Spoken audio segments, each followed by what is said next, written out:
राधे राधे, जय श्री कृष्ण। आप सभी को ज्येष्ठ पूर्णिमा की अनंत और अनंत शुभकामनाएं। आप सभी के ऊपर भगवान विष्णु और माता लक्ष्मी की कृपा सदा सर्वदा बनी रहे। ज्येष्ठ मास के शुक्ल पक्ष की पूर्णिमा को ज्येष्ठ पूर्णिमा कहा जाता है। ज्येष्ठ पूर्णिमा के दिन पवित्र नदी में स्नान करने की मान्यता है। माना जाता है कि ऐसा करने से सभी पापों का नाश होता है। महिलाएं इस दिन भगवान शंकर और भगवान विष्णु की पूजा पति की लंबी उम्र के लिए करती हैं और इस दिन वट पूर्णिमा व्रत भी रखा जाता है। साल 2024 में ज्येष्ठ पूर्णिमा का व्रत 21 जून को रखा जाएगा। इस दिन महिलाएं श्रृंगार करके पति की लंबी उम्र की कामना करके वट वृक्ष की पूजा भी करती हैं और इस दिन व्रत के दौरान ज्येष्ठ पूर्णिमा की व्रत कथा को भी अवश्य ही पढ़ना व सुनना चाहिए, जिससे सौभाग्य में वृद्धि होती है। साथ ही भगवान विष्णु माता लक्ष्मी का आशीर्वाद प्राप्त होता है। इसलिए आज की इस वीडियो में आप सभी ज्येष्ठ पूर्णिमा की व्रत कथा को सुनेंगे। आप सभी श्रोतागण बड़े ही प्रेम पूर्वक इस व्रत कथा को सुने। कथा पसंद आए तो लाइक करें। चैनल पर पहली बार आए हैं तो प्लीज़ हमारे चैनल को जरूर सब्सक्राइब कर लें, साथ ही बेल आइकन को प्रेस कर लें, जिससे आप सभी को व्रत त्योहारों से जुड़ी संपूर्ण जानकारी देखने को मिलेंगी। ज्येष्ठ पूर्णिमा के दिन अगर आप व्रत नहीं रखते हैं या फिर व्रत करने में असमर्थ हैं तो केवल इस व्रत कथा को सुनने मात्र से ही भगवान श्रीहरि आपकी सभी मनोकामनाएं अवश्य ही पूर्ण करेंगे। इसलिए बड़े ही ध्यानपूर्वक आइए सुनते हैं ज्येष्ठ पूर्णिमा की इस व्रत कथा को। सभी भक्तजन प्रेम से बोलिए भगवान विष्णु की जय, माता लक्ष्मी की जय। पौराणिक व्रत कथा के अनुसार राजा अश्वपति के घर देवी सावित्री के अंश से पुत्री का जन्म हुआ, जिसका नाम महाराज ने सावित्री रखा। पुत्री युवा अवस्था को प्राप्त हुई देखकर राजन ने मंत्रियों से सलाह की। इसके बाद राजा ने सावित्री से कहा कि उसे योग्य वर को देने का समय आ गया है। वह उसकी आत्मा के अनुरूप वर को नहीं पा रहे हैं, इसलिए वह उसे पुत्री भेज रहा है ताकि वह स्वयं ही अपने योग्य वर ढूंढ ले। पिता की आज्ञा पाकर सावित्री निकल पड़ी और फिर एक दिन उसने सत्यवान को देखा और मन ही मन उसे वर चुन लिया।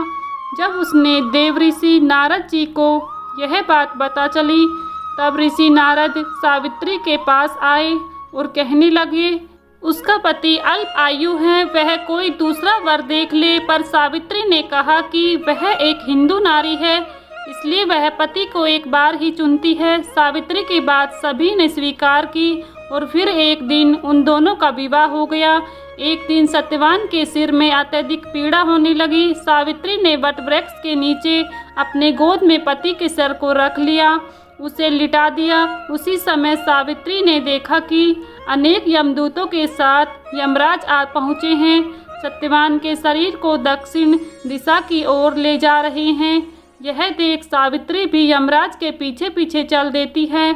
उन्हें आता देख यमराज ने कहा कि पृथ्वी तक ही पत्नी अपने पति का साथ देती है, अब उसे वापस लौट जाना चाहिए। उनकी इस बात पर सावित्री ने कहा जहाँ उसके पति रहेंगे उसे उनके साथ ही रहना है, यही उसका पत्नी धर्म है। सावित्री के मुख से यह उत्तर सुनकर यमराज बहुत खुश हुए। उन्होंने सावित्री को वर मांगने को कहा और बोले कि वह उसे 3 वर देती है। वे कौन कौन से 3 वर हैं हासिल करना चाहती हैं। तब सावित्री ने सास ससुर के लिए नेत्र ज्योति मांगी, ससुर का खोया हुआ राज्य वापस लाना और अपने पति सत्यवान के पुत्रों की मां बनने का वर मांगा। सावित्री के यह तीनों वरदान सुनने के बाद यमराज ने उसे आशीर्वाद दिया और कहा कि ऐसा ही होगा। सावित्री ने अपनी बुद्धिमत्ता से यमराज को उलझा लिया। पति के बिना पुत्रवती होना जितना असंभव था उतना ही यमराज का अपने वचन से मुख फेरना। अंततः उन्होंने सत्यवान के प्राण वापस करने पड़े। सावित्री उसी वट वृक्ष के पास लौट गई जहाँ सत्यवान मृत पड़ा था। सत्यवान के मृत शरीर में फिर से संचार हुआ।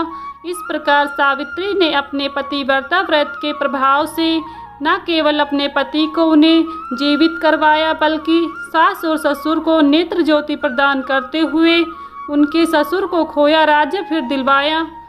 सावित्री के पतिव्रता धर्म की कथा का सार यह है कि स्त्री अपने पति को सभी दुख और कष्टों से दूर रखने में समर्थ होती है। जिस प्रकार पतिव्रता धर्म के बल से ही सावित्री ने अपने पति सत्यवान को यमराज के बंधन से छुड़ा लिया था, इतना ही नहीं, खोया हुआ राज्य तथा अंधे सास ससुर की नेत्र ज्योति भी वापस दिला दी थी।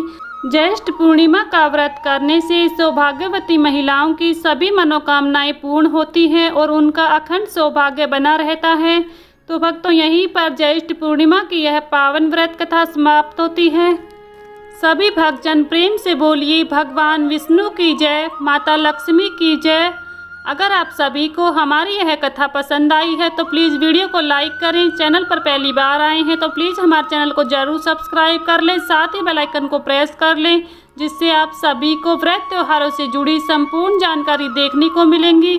मिलती हूँ नेक्स्ट वीडियो में, तब तक के लिए सभी को राधे राधे, जय श्री कृष्णा। आप सभी के जीवन में भगवान विष्णु की कृपा सदैव बनी रहे।